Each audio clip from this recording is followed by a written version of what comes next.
السلام علیکم ورحمۃ اللہ وبرکاتہ، نحمدہ ونصلی علی رسولہ الکریم، اما بعد فاعوذ باللہ من الشیطان الرجیم، بسم اللہ الرحمن الرحیم، رب اشرح لی صدری ویسر لی امری واحلل عقدۃ من لسانی یفقہوا قولی، وجاءت سکرۃ الموت بالحق ذلک ما کنت منہ تحید۔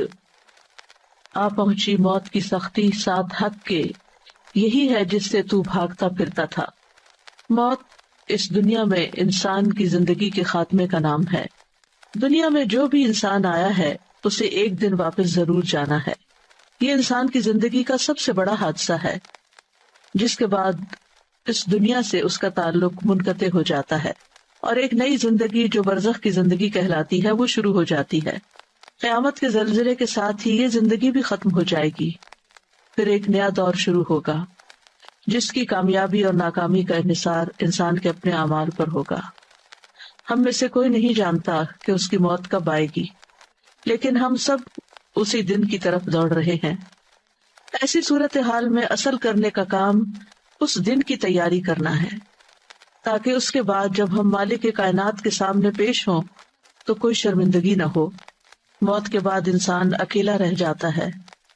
موت انسان کو ہر چیز سے جدا کر دیتی ہے۔ موت ہر انسان کا پیچھا کر رہی ہے، مگر انسان اسے ہی بھولے ہوئے ہے۔ ضرورت اس بات کی ہے کہ ہم اس آخری وقت کو روزانہ یاد کریں اور اس کی تیاری میں لگے رہیں۔ وجاءت سکرۃ الموت بالحق ذلک ما کنت منہ تحید۔ یہ سورۃ قاف کی آیت نمبر 19 ہے، جس میں انسان سے خطاب ہے کہ انسان خواہ کتنی بھی لمبی زندگی چاہے، لیکن ایک دن موت آ پہنچتی ہے۔ سکرات الموت، موت کی سختیاں، موت کی بے ہوشیاں، موت کی حقیقت کو لے کر آ پہنچتی ہیں، اور یہی وہ بات ہے جس سے انسان بھاگتا ہے۔ موت کا ذکر نہیں سننا چاہتا، موت سے فرار حاصل کرنا چاہتا ہے، لیکن موت اس کو آ پکڑتی ہے۔ یہاں بنیادی طور پر جان کنی کے وقت انسان کی کیا حالت ہوگی اس کو بھی بیان کیا گیا ہے۔ وجاءت سکرۃ الموت بالحق، یعنی ہر انسان کے لیے موت کی سختی اور شدت اور اس کا چمٹنا اور اس کی تکلیف، یہ سب کچھ حق کے ساتھ مل کر آ چکا ہے، اور اس میں کوئی شک نہیں اور اس کے ساتھ کوئی چھوٹ نہیں ہے۔ سکرہ کیا چیز ہے؟ یہ وہ سختی ہے جو عقل کو ختم کر دیتی ہے۔ سکر کے بارے میں راغب الاصفہانی کہتے ہیں، یہ ایسی حالت ہوتی ہے جو انسان اور اس کی عقل کے درمیان حائل ہو جاتی ہے، یعنی انسان کی عقل ماری جاتی ہے، اور اکثر یہ چیز نشہ پیدا کرنے والے مشروب میں استعمال کی جاتی، یعنی انسان ہوش میں نہیں رہتا، جیسے کوئی ڈرنک ہو گیا ہو۔ سکر کو غصے کے معنی میں بھی استعمال کیا جاتا ہے، بس کہا جاتا ہے کہ غصے، عشق، تکلیف اور اونگ نے نشے میں ڈال دیا، یعنی انسان کی مت ماری گئی۔ اور سکرات الموت یہ وہ غشی ہے جو تکلیف سے پیدا ہوتی ہے۔ کہتے ہیں یہاں اس سے مراد موت کی سختیاں ہیں، یعنی موت کی سکرات مراد ہے، یعنی موت کی تکلیف سے غشی طاری ہو جاتی ہے، کیونکہ روح کا کھینچا جانا، موت کی شدت کا اترنا، روح کا روندے جانا شدید تکلیف کا ہونا ہے، اور یہ روندے جانا روح کا اور یہ تکلیف موت کے وقت نازل ہوتی ہے۔ موت کی یہ سختیاں ہر انسان کو بے ہوشی میں ڈال دیتی ہیں اور اس کی عقل ختم کر دیتی ہیں، انسان پر غالب آ جاتی ہیں۔ اور بالحق کا معنی ہے موت ایک حقیقت ہے جو حقیقت اس وقت سامنے آ گئی۔ ایک اور قول ہے کہ آخرت کا معاملہ برحق ہے، یہاں تک کہ وہ انسان کے لیے موت کے وقت واضح ہو جاتا ہے، اس کو اپنی آنکھوں سے دیکھ لیتا ہے۔ ایک اور قول یہ بھی ہے کہ وہ چیز حق ہے جس طرف انسان کا معاملہ لوٹ کر جاتا ہے، یعنی خوش نصیبی کی طرف یا بدبختی کی طرف۔ تو بہرحال موت کی سختی برحق ہے۔ انسان جب تک زندہ ہوتا ہے اس کے اقوال، اس کے افعال لکھے چلے جاتے ہیں تاکہ ان پر اس کا محاسبہ کیا جا سکے، پھر اس کو موت آ جاتی ہے۔ پھر یہ وہ موت ہے جس کو وہ حق کے ظاہر ہوتے ہی دیکھ لیتا ہے، یعنی اس کی حقیقت سامنے آتے ہی اس کا مشاہدہ کرتا ہے اور اس کو اسی صورت میں دیکھتا ہے جس صورت میں اللہ نے اس سے وعدہ کیا ہے۔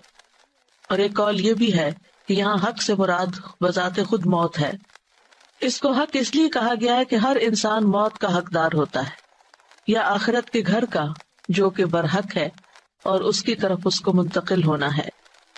ذالک ما کنت منہ تحید، یہی وہ چیز ہے، یعنی موت جو ہر زندہ چیز کی انتہا ہے۔ ما کنت منہ تحید، جس سے تم بھاگتے تھے، جس سے تم کتراتے تھے، اپنی زندگی میں اس سے فرار حاصل کرتے تھے، یعنی کوئی بھی چیز جس سے یہ انسان کو احساس ہونے لگے کہ اس کو کھانے سے موت آ سکتی ہے یا اس بیماری سے موت آ سکتی، تو انسان اس سے بھاگ جاتا ہے، اس کے قریب نہیں پٹکتا۔ انسان کو اپنی جان بہت پیاری ہوتی ہے اور ہر اس چیز سے انسان بھاگتا ہے جس سے موت کا اس کو اندیشہ ہو۔ تو یہی بات یہاں کہی گئی کہ یہی وہ چیز ہے جس کو پیش تو آنا تھا لیکن تم اس سے بھاگتے رہے۔ جب کوئی بندہ کسی چیز سے ایک جانب ہو کر دور چلا جاتا ہے تو اس وقت کہا جاتا ہے حاد فلان عن الشیء یحیدہ حیدۃ۔ تو بہرحال انسان جب موت دیکھتا ہے تو پھر نہ بھاگ سکتا ہے، نہ کوئی مدد دے سکتا ہے، نہ اس سے خلاصی ممکن ہے۔ ابن عباس اس کا معنی یہ کرتے ہیں کہ یہی وہ چیز ہے جس کو تو ناپسند کرتا تھا۔ ہمیں سے ہر شخص موت کو ناپسند کرتا ہے اور اس کا سامنا نہیں کرنا چاہتا، لیکن موت تو ایک حقیقت ہے، ہر جان نے مرنا ہے۔ اللہ سبحانہ وتعالیٰ فرماتے ہیں کل نفس ذائقۃ الموت ثم الینا ترجعون، ہر جان موت کو چکھنے والی ہے، پھر تم ہماری ہی طرف لوٹائے جاؤ گے۔ موت کا فرشتہ مقرر کر دیا گیا ہے۔ سورۃ السجدہ میں آتا ہے قل یتوفاکم ملک الموت الذی وکل بکم ثم الی ربکم ترجعون، کہہ دو کہ موت کا فرشتہ جو تم پر مقرر کیا گیا ہے تمہاری جانیں قبض کر لیتا ہے، پھر تم اپنے رب کی طرف لوٹائے جاتے ہو۔ موت سے فرار ممکن نہیں ہے۔ سورۃ الجمعہ میں آتا ہے قل ان الموت الذی تفرون منہ فانہ ملاقیکم ثم تردون الی عالم الغیب والشہادۃ فینبئکم بما کنتم تعملون، کہہ دو بلا شبہ وہ موت جس سے تم بھاگتے ہو یقیناً وہ تم سے ملنے والی ہے، یعنی انسان جتنا بھی بھاگ لے لیکن وہ تو سامنے سے آ رہی ہے، پھر تم ہر پوشیدہ اور ظاہر چیز کو جاننے والے کی طرف لوٹائے جاؤ گے تو وہ تمہیں بتائے گا کہ تم کیا کچھ کرتے رہے ہو۔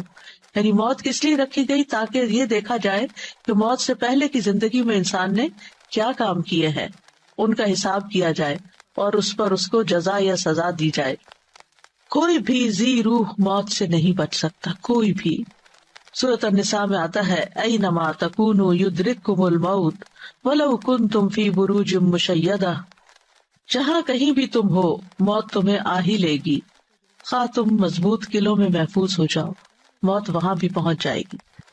یعنی کیسی بھی خوراک کھا لو، کیسے بھی گھر میں رہ لو، کیسے بھی علاج کروا لو، کیسی بھی سہولتیں تمہیں میسر ہوں، لیکن موت جس وقت آنی ہے وہ آ جائے گی، کوئی اس سے بچ نہیں سکتا۔ وَلَن يُؤَخِّرَ اللَّهُ نَفْسًا إِذَا جَاءَ أَجَلُهَا وَاللَّهُ خَبِيرٌ بِمَا تَعْمَلُونَ، اور اللہ کسی جان کو ہرگز مہلت نہیں دے گا جب اس کا وقت آ گیا، اور اللہ اس سے پوری طرح باخبر ہے جو تم کر رہے ہو، یعنی تمہارے روزمرہ کے اعمال بھی اللہ تعالیٰ کے سامنے ہیں۔ انس رضی اللہ عنہ سے روایت ہے، وہ کہتے ہیں کہ فاطمہ رضی اللہ تعالیٰ عنہ نے کہا جب رسول اللہ صلی اللہ علیہ وسلم نے موت کی شدت محسوس کی، جو بھی محسوس کی، تو فاطمہ رضی اللہ عنہ کہنے لگی ہائے تکلیف، یعنی ہائے میرے باپ کو تکلیف ہو رہی ہے۔ رسول اللہ صلی اللہ علیہ وسلم نے فرمایا اے میری بیٹی، تمہارے باپ پر وہ وقت آ گیا ہے کہ اللہ اس سے کسی کو بھی چھوڑنے والا نہیں قیامت کے دن کی ملاقات کے لیے، کیونکہ اللہ سے ملاقات اس کے بعد ہی ہو سکتی ہے۔ انبیاء سارے کے سارے دنیا سے چلے گئے۔ رسول اللہ صلی اللہ علیہ وسلم نے فرمایا جبریل میرے پاس آئے اور کہا اے محمد صلی اللہ علیہ وسلم، جیسے چاہو زندگی گزارو، بالآخر تو مرنا ہے، جس کو چاہو اپنا محبوب بنا لو، یقیناً تجھے بالآخر اس سے جدا تو ہونا ہے۔ یعنی ایک نہ ایک دن وہ ساری چیزیں جن کو ہم بہت عزیز رکھتے ہیں، جو ہماری بہت پسندیدہ ہیں، چاہے انسان ہے یا غیر انسان، وہ سب کو چھوڑنا تو ہے ہی۔ موت انسان کو گھیرے ہوئے ہے۔ عبداللہ رضی اللہ عنہ کہتے ہیں کہ نبی صلی اللہ علیہ وسلم نے ایک اسکوئر بنایا، 4 کونوں والا خط کھینچا، پھر اس کے درمیان یعنی سینٹر میں ہاف آف کر کے ایک خط کھینچا جو اس اسکوئر سے باہر نکل رہا تھا۔ اس کے بعد درمیان والے خط کے اس حصے میں جو چوکٹے کے درمیان میں تھا چھوٹے چھوٹے بہت سے خطوط کھینچے، اندر اس کے لکیریں لگائیں، اور پھر فرمایا یہ انسان ہے اور یہ اس کی موت ہے جو اسے گھیرے ہوئے ہے، اور یہ جو بیچ کا خط باہر نکلا ہوا یہ اس کی امید ہے، یعنی اسکوئر سے باہر جو نکلا ہوا ہے، اور یہ جو چھوٹے چھوٹے خط اس کے اوپر ہیں، اس لکیر کے اوپر، یہ اس کی دنیاوی مشکلات ہے. یعنی اسکوئر ہے، درمیان میں ایک لکیر ہے جو اسکوئر سے باہر نکل رہی ہے، اس لکیر کے اوپر چھوٹے چھوٹے اپوزٹ سائڈ پر لکیریں لگی ہوئی ہیں، اور یہ اس کی مشکلات ہے. یعنی انسان یوں جا رہا ہے، پھر ایک رکاوٹ آتی، پھر اس کو پار کرتا، پھر اگلی آ جاتی، پھر اگلی، پھر اگلی، پھر اگلی، موت تک یہی ہوتا.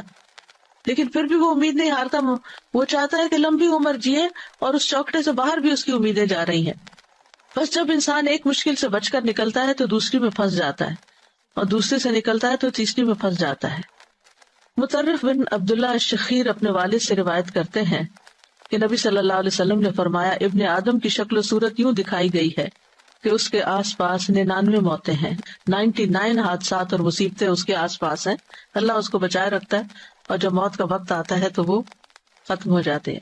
اگر وہ موتیں اس سے خطا کر بھی جائیں تو وہ انتہائی درجے کے بڑھاپے کا شکار ہوتا ہے، حتیٰ کہ مر جاتا ہے. موت کا وقت اور جگہ بھی مقرر ہے. وما كان لنفس ان تموت الا باذن اللہ کتابا مؤجلا، اور کسی جان کے لیے ممکن نہیں کہ اللہ کے حکم کے بغیر مر جائے، لکھے ہوئے کے مطابق جس کا وقت مقرر ہے. سورۃ النحل میں آتا ہے فَإِذَا جَاءَ أَجَلُهُمْ لَا يَسْتَأْخِرُونَ سَاعَةً وَلَا يَسْتَقْدِمُونَ، پھر جب اس کا وقت آ جائے گا تو ایک گھڑی نہ پیچھے رہ سکتے ہیں نہ آگے بڑھ سکتے، این جس وقت دم نکلنا ہے اسی وقت نکلے گا. مطر بن اقامس کہتے ہیں کہ رسول اللہ صلی اللہ علیہ وسلم نے فرمایا جب کسی خاص جگہ میں کسی کو موت دینے کا فیصلہ کر دیا جاتا ہے تو وہ جگہ اس کے لیے محبوب بنا دی جاتی ہے، اور وہاں اس کی کوئی ضرورت پیدا کر دی جاتی. اور پھر انسان کیا کرتا ہے، ہم دیکھتے ہیں، ہمارا مشاہدہ ہے کہ انسان اس جگہ پہنچ جاتا ہے، یا کوئی ایکسیڈنٹ ہو جاتا ہے، یا پھر ویسے بیماری کوئی آ جاتی ہے اور پھر وہ موت آ جاتی ہے. وہ تو ایک بہانہ ہوتا ہے، لیکن یہ کہ جو تکلیف آنی ہے انسان کو پتہ بھی نہیں چلتا، اور انسان سے وہی غلطی ہوتی ہے جس سے وہ عرصہ دراز سے بچ رہا ہوتا ہے. کتنی بیماریاں اچانک حملہ کرتی ہیں، پھر انسان کہتا ہے یہ فلاں چیز کھا لی، فلاں کام کر لیا، فلاں وجہ بن گئی، لیکن یہ سب بہانے ہیں. اصل تو یہ ہے کہ موت کا وقت اور جگہ مقرر ہے. موت سب سے خوفناک مصیبت ہے. شداد بن اوس کہتے ہیں کہ مومن کے لیے موت دنیا اور آخرت کی سب سے زیادہ خوفناک اور ہولناک مصیبت ہے، اور یہ ہانڈیوں کے جوش کھانے سے زیادہ شدید ہے. اگر کسی میت کو قبر سے زندہ کر دیا جائے اور وہ قبر سے اٹھ کھڑا ہو اور وہ دنیا والوں کو موت کی حقیقت بتائے تو وہ زندگی سے فائدہ نہ اٹھا سکے، نہ نیند کی لذت حاصل کر سکے. یعنی اگر مرنے والا یہ بتائے کہ کیسی کیسی تکلیف ہوتی ہے تو دنیا کی جتنی بھی انجوائمنٹس ہیں جینے والوں کی سب ختم ہو جائیں. موت کے وقت 3 مصیبتیں ہوتی ہیں.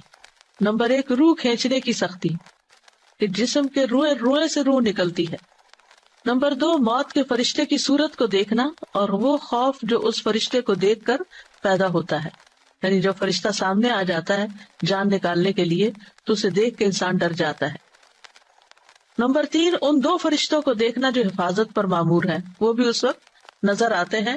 تو انسان کے لیے چونکہ پہلا ایکسپیرینس ہوتا ہے فرشتوں کو دیکھنے کا، آخرت میں تو دیکھیں گے ہی، لیکن موت پہلا انسیڈنٹ ہوتا ہے جس میں انسان فرشتوں کو اپنی نیکڈ آئیز کے ساتھ دیکھتا ہے، تو یہ اس کے لیے بہت شاکنگ ہوتا ہے اور اس کو خوف دلاتا ہے. پھر موت کی کیفیات میں پنڈلی سے جڑ جاتی ہے. قرآن مجید میں آتا ہے کلا اذا بلغت التراقی وقیل من راق وظن انہ الفراق والتفت الساق بالساق الی ربک یومئذ المساق. ہرگز نہیں، وہ وقت یاد کرو جب جان ہنسلیوں تک پہنچ جائے گی اور کہا جائے گا ہے کوئی جو دم کرے. یعنی جان حلق تک پہنچ جائے گی تو انسان کہے گا ہے کوئی دم کرے، کیونکہ گلے میں اٹک رہا ہے کچھ، اور وہ یقین کر لے گا کہ یقیناً یہ جدائی ہے، یعنی دم گھٹ رہا ہے تو اب مرنے کا ہی وقت آ گیا ہے. اور پنڈلی کے ساتھ لپٹ جائے گی، اٹھانے کی ہمت ہی نہیں ہوگی، ادھر ادھر ہو ہی نہیں سکے گا انسان، اب ٹانگیں ہی جڑ جائیں گی. اس دن تیرے رب ہی کی طرف روانگی ہے.